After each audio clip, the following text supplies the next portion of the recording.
जुल्म की उम्र चाहे जितनी लंबी हो, उसकी आखिरी मंजिल वक्त की अदालत होती है। भूख और प्यास से निढाल एक शख्स जो हर पल हर क्षण आखिरी सांस की तरह बस एक उम्मीद, एक आस लिए जंतर मंतर पर बैठा रहा कि देश का भविष्य संवरेगा, उसकी मांगे मानी जाएंगी। एक दिन, 2 दिन, हफ्ता बीता, पखवाड़ा बीता, आस टूटती गई, जिद बढ़ती गई, सांसें जो हर पल अपनी हरारत छोड़ रही थी, एक पैगाम दिए जा रही थी, तुम पीछे मत हटना, तुम जीतोगे, हम जीतेंगे। वो जुल्म का सौदागर है, हर हाल में वो हारेगा, उसे हारना ही होगा।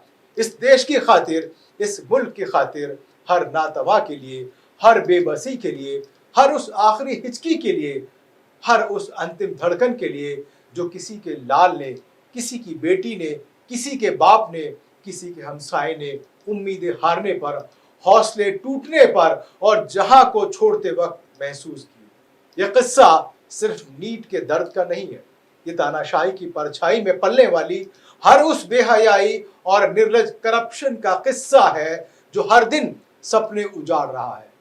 ऐसे में हर मन में, हर लब पे बस एक ही सवाल है, क्या लोकतंत्र आईसीयू में है?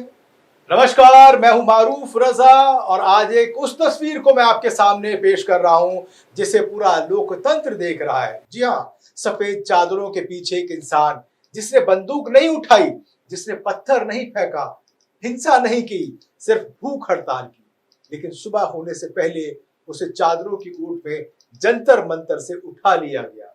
क्या ये किसी मरीज को अस्पताल ले जाने की कार्रवाई थी या लोकतांत्रिक विरोध को कैमरों के पीछे छुपाने की कोशिश?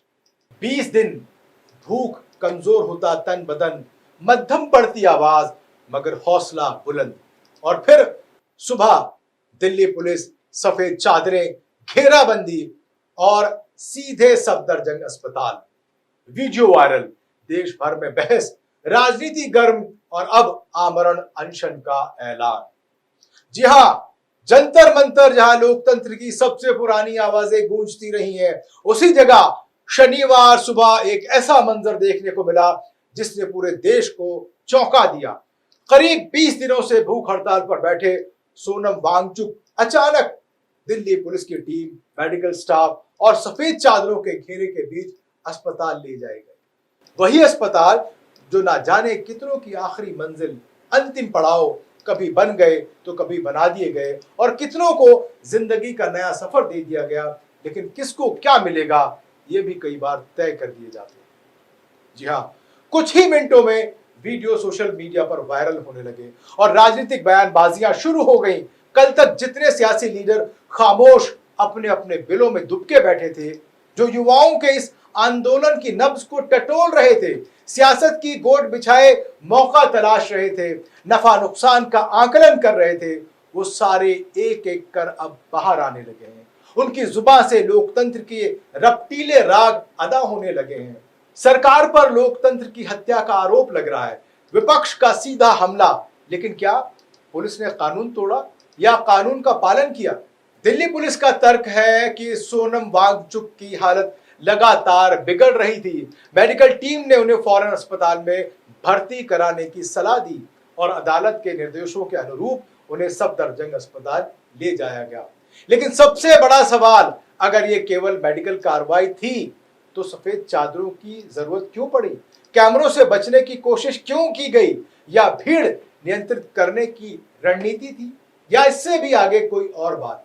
ये सफेद चादरें जंतर मंतर पर आज इतिहास रच गई हैं। इस सफेदी ने सफेद पोश सियासत से लेकर वफादारी के साए में फिरती खाकी की औकात भी बता दी है कि झूठ कितना भी बड़ा हो जाए, सच के साए की जरूरत उसे जरूर पड़ती है।